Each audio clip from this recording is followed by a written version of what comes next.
Hello guys, good morning, good afternoon, or good evening. So, iba yung background natin ngayon kasi nandito po tayo sa San Mateo, Rizal, kung saan andito yung stocks ng mga paninda naming gamis, mga pads, may cash drawer din kami, and si Vago Tumbler. Guys, itong si Vago Tumbler, sobrang ganda niyan. Hindi yan nakakahiyang i-promote kasi gamit na gamit yan namin lalo na pag nagbabiyahe kami. Yung water po niyan ay up to 24 hours bago mawala yung lamig. Basta lagyan nyo ng yellow sa loob.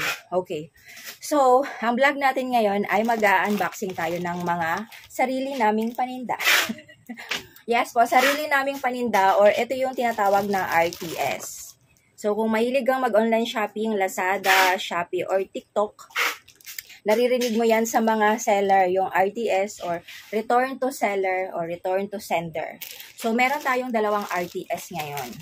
Ayan o, wasak na siya. Kasi syempre, from San Mateo Rizal to, taga saan to?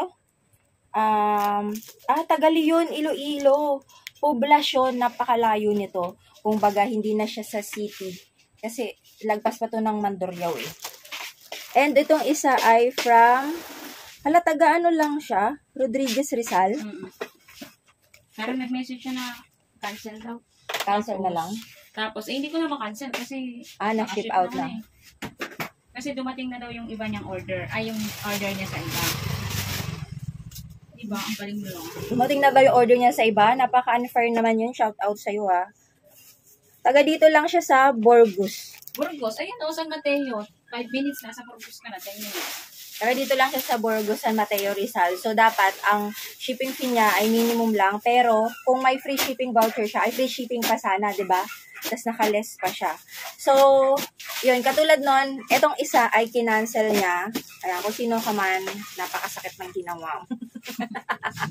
Grabe ka. Ay, buyat effort ko, balot ko. Baka balang araw maging online seller ka. Maramdaman mo yung maramdaman namin. Tandaan mo yan. At sa lahat ng mga hindi nag-receive ng kanilang order online. Alam nyo ako, kapag hindi ko nare-receive yung order ko, nagsusorry ako sa seller, nagme-message ako mismo.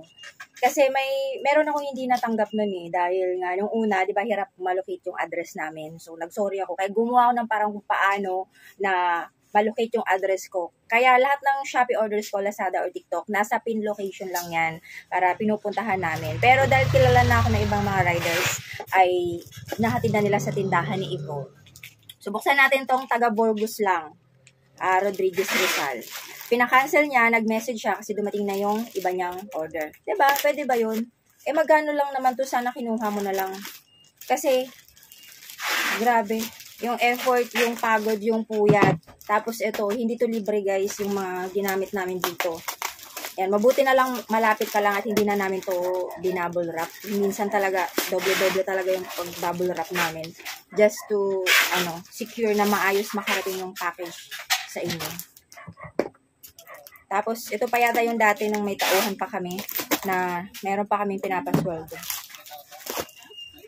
Oh, ito lang pala yung order niya, oh. Meron ka pang freebies, chocolate stone.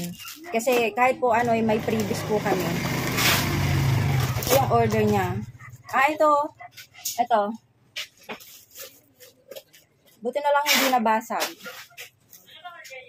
Ito, yung licorice, strawberry flavor. So, hindi nabasag. At least, ito, ay pwede pa namin ibenta ulit. Huwag kayong mag-alala dahil next year pa po ang expiration nito. Matagal po ito ma-expired. Hindi to basta-basta masisira. Basta wag nyong paiinitan kasi ang gamis natutunaw. At kahit naman yung ulam, pag pinainitan nyo, nasisira po. Kaya wag nyong paiinitan ang mga paninda ninyo. So, buti na lang hindi nabasag ito. Kahit nagusot na yung diba? Binalot namin ng fragile. At least, pwede pa namin siyang mabenta ulit. Kaya lang, na-charge po kami doon at nasisira yung record namin bilang seller. So, ito naman napakalayo. Ito yung, ang nagbalot nito, yung meron pa kaming taga-repack na abusado. Lahat na lang. Mga abuso ng kabaitan. Ito, anong reason nito? So, make sure po, kung mag-order kayo online, ang address nyo ay reachable. At yung cellphone number nyo po ay active. At saka, yung pinaka-importante, mag-prepare kayo ng pera. Pag alam nyo na meron kayong order, maghano po kayo, Maghanda kayo ng pambayad. O, diba? Shout out sa packaging. May nakalagay. Tindahan ni Yvonne. So, this is from Yvonne Bautista. Tsaka, alam nyo minsan, pag naubusan kami ng karton, galing sa tindahan namin, yung mga delivery namin, bumibili din po kami ng karton. Yan o, from grocery pa ito. Karton na to. So, ang order niya ay 1 kilo ng dolphin gummy. So, as you can see, buo pa siya at hindi natunaw. Kahit na from Luzon to Visayas. And next, ang order niya ay itong popsicle gummy. So, hiwa-hiwalay pa siya, oh. Minsan kasi, sa layo ng biyahe at sa init dun sa truck, ang dami po nitong pinagdadaanan. Mula sa seller, i-scan ng rider na magpipick up dito. Meron dadaan to sa sorting area. And then, marami tong stopover, lalo na pagka, yun, katulad nito, papuntang Visayas to. Itong heart gummy, napaka-sensitive ng heart gummy. Alam nyo ba, meron akong co-vlogger, taga Laguna lang siya, umorder siya ng gummy sa amin. Syempre, to support na din, 'di ba? Pinadala ko to sa kanya ng ganito, pero dumating sa kanya ay nagbuo-buo. Kumbaga, nainitan siya sa sobrang init ng panahon. Pero hindi naman siya nag-rate ng masama. Nag-message pa siya sa akin na naiintindihan niya dahil lagi siyang umorder online. So, sabi ko, syempre, bilang co-vlogger ko siya, alam padalhan ko siya ng hindi maganda, 'di ba? So, sa biyahe yun, nasisira. Kahit na gaanong ingat namin.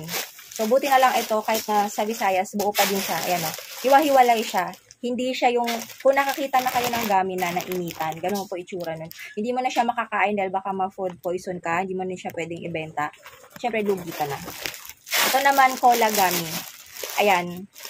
Bonus na lang sa amin kapag bumalik yung gummy namin na katulad nito, hiwa-hiwalay pa. Hindi siya nasira sa biyahe. Ayan o.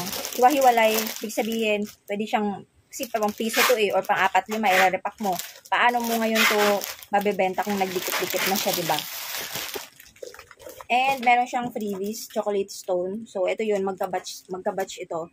So, medyo matagal kaming walang RTS kasi matitino yung mga buyer namin. And please lang po sa lahat ng nag-online na, ano ba to? Online bumili, ay wag po kayong umorder na ng titrip lang kayo.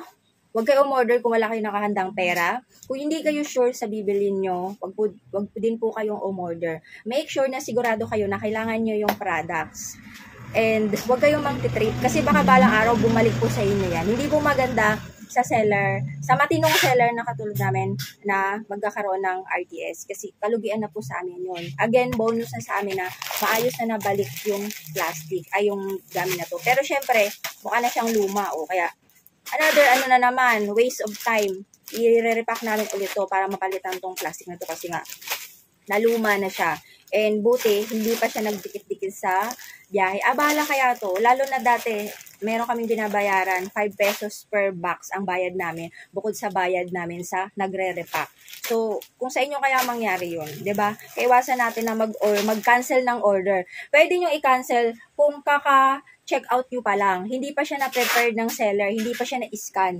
Eh, yung isa, nakuha na ng rider dito sa bahay, tapos sasabihin na, i-cancel na lang. Once na sa application niyo hindi nyo na pwedeng ma-cancel. Ibig sabihin, na-ship out na po yun. So, kung gusto nyo i-cancel, katulad nung nag-message siya, ibabalik yun sa amin ng rider. 'Di ba? Na doble-dobleng abala po yung ginawa niyo sa inyo. Para to sa lahat ng bumibili online, iwasan niyo po. Wag na lang kayo mag-order kung i-cancel nyo. Eh, kasi lahat ng mga seller, Shopee, Lazada, or sa TikTok man, nakaka-relate niya sa akin kasi hindi po maganda na meron kaming return to sender. Kasi hindi po maganda na meron kaming RTS. Nakaka-disappoint. So, di ba, kung sa inyo mangyari yun. So, yun lang, share ko lang. And kung gusto niyo namang umorder, mayroon kaming available na cash drawer, DIY letterboards, gummy, at mga pads. I-visit nyo po ang official page ng J&Y Shopee Store at sa Facebook page ko, Shop with Evo. And thank you sa lahat ng aming mga loyal na buyers. Ayan, meron pong from the start hanggang ngayon bumibili po sa amin na walang sawa. Kumbaga, kada checkout niya ay shop namin yung unang pinupuntahan. Ayan, thank you po sa inyong lahat.